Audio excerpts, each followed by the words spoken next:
Well, Penn State's opener was a disaster, and we'll talk about some of the elements. But, Neil, I want to start with the sky is falling component, because really, before we get into the game particulars, this was the first game. It was a terrible game, but in sports, we overreact, and I'm sure a lot of the fan bases out there saying, like, oh my gosh, this is terrible. Players are reacting on Twitter, or former players.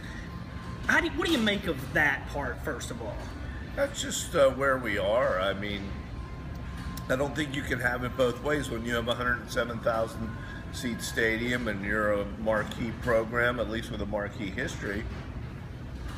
You know, people are going to be emotional and react, and because it's the start of a season, I think I think whenever you lose your opener, no matter what the expectations are, it sort of lets the air out of things, and now you kind of have to regroup. And I think it's a huge leadership challenge right now for James Franklin, both emotionally and schematically. My feeling is if some of the next few games were tough games, then there might be a little more to worry about. It's 5 games at home. We all know the schedule's soft. Now, obviously, this team has a lot of problems, but I still think the ship can be righted pretty quickly, and you win some games, and all of a sudden, one win, you start to feel a little better about some things. Yeah, I don't think it was just that they lost to Temple. I mean, I don't think many people thought it was possible, but it was the way they lost. Getting outscored 27-0, being dominated from the second quarter on. No real adjustments on really either side of the ball, although there was adversity on defense with some injuries. But Christian Hackenberg in the passing game, really backslid. Just so many issues to address. And you have Buffalo coming in. You should be able to address them. But everything starts up front with the offensive line. It's just a real problem. It was just a pitiful offensive performance after they got up 10-0. The offensive line is going to be first and foremost. Okay, so we'll start with that. They allowed 10 sacks. That can't happen. That's a disgrace.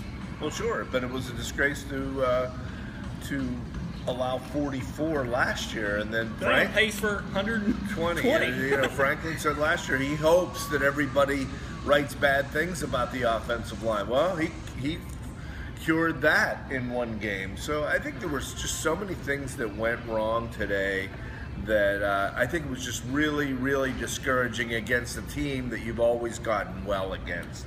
Well, we had all last year to practice this discussion, because how much of it is the offensive line versus how much of it is some other things. Now, clearly, when you can't protect the quarterback, you're going to have a tough time.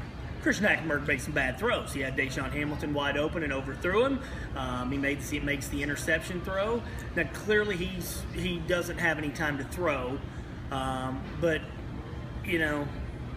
this is what we're talking about now, because all this analysis of this first-round pick and number 1 overall pick, well, now the scrutiny's going to come far, far more than he ever had last year. Okay, well, who was the greatest quarterback in Penn State history? I mean, most people would tell you Kerry Collins. And he was almost never touched that 94 season. I mean, if you can't get comfortable, and Christian hasn't been able to, I don't know whether it's the coaches or the coaching or the personnel. I think the offensive line was probably more affected by the sanctions than any other position. But early on in the game, he was dumping it all, to different sides of the field. The running game was opening up. They looked really sure of what they wanted to do.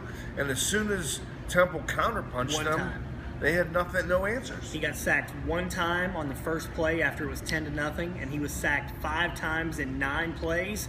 Ball game over. That was it. So basically, Temple makes 1 adjustment, and the game's over. Yeah. So that leads me to the coaching question. Yeah. So again, there's all these different elements, and maybe it's just the offensive line, and that's all there is to it. But the play calling to me is so generic. It is so unsophisticated. Maybe it has to be that way because he doesn't have any time. But regardless, it's not a sophisticated offensive scheme. With all due respect to Herb Hand, the offensive line had regressed badly today compared to even last year. He's a very well-respected offensive line coach. So where do you start to pinpoint these problems? I wonder, with Paris Palmer. He's a junior college player. He's your left tackle. He's trying to protect Hackenberg's blind side? Would they have been better off flip-flopping Andrew Nelson, who's maybe their best lineman, and putting him at left tackle and trying? I mean, left tackle is your most important position to protect the quarterback. But Lawrence, Wendy Lawrence, who came in the Ohio State game last year and played well. It's really hard to believe that they were able to play against Ohio State last year for one half as well as they did. And they just have not been able to sustain themselves. So a whole lot of issues to dissect, and I'm sure that will be ongoing. I think we should give Temple credit. Here's a kid that Matt Rule, that grew up in State College, played for Penn State, has a lot of relatives, the Sponsky family still in the Evansburg and Clearfield area, and that, I'll tell you, their coaching staff did a great job. Great job. Good for them.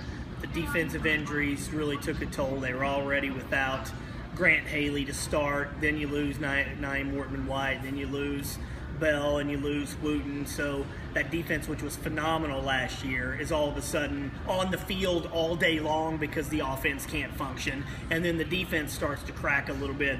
That's a recipe for disaster, and that's what we saw today. Yeah, I mean, you got one sack out of your defensive front, which, that's supposed to be really one of the strengths of the team. You had a true freshman starting at cornerback instead of Haley, which was Reed. So the punting game was fair to poor again. So there's just a whole lot of things to address, and they don't have a bye week. We'll talk a lot more, some specific football things on Tuesday, but your thoughts on former players getting loose on Twitter? Former offensive lineman Adam Gress tweeted that the offensive coordinator sucks. Stephon Morris tweeting that Joe called one games he was supposed to win. We've never seen that from former Penn State players. What do you make of that? Well, I mean, you're seeing signs of guys that are disconnected from the program already, that don't have ties.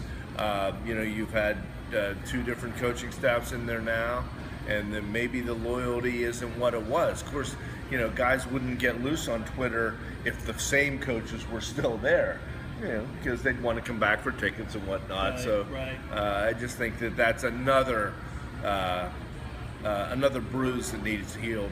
This was a terrible performance offensively, but I'm not one of these sky is falling people. I think the schedule is weak enough that they can get things going here for the next few weeks. Are they going to win 9 or 10 games? Probably not now, but I don't think you just throw the whole season away when I take a look at the schedule for the next few weeks. No, but they didn't do anything to encourage anybody today, especially themselves. So let's see how they regroup against a team that they should be even more favored against than they were today. Back up off the ledge. All right, for Neil Rudel, I'm Corey Geiger. Thanks to our videographer, Pat Waxmunski. Appreciate you tuning in.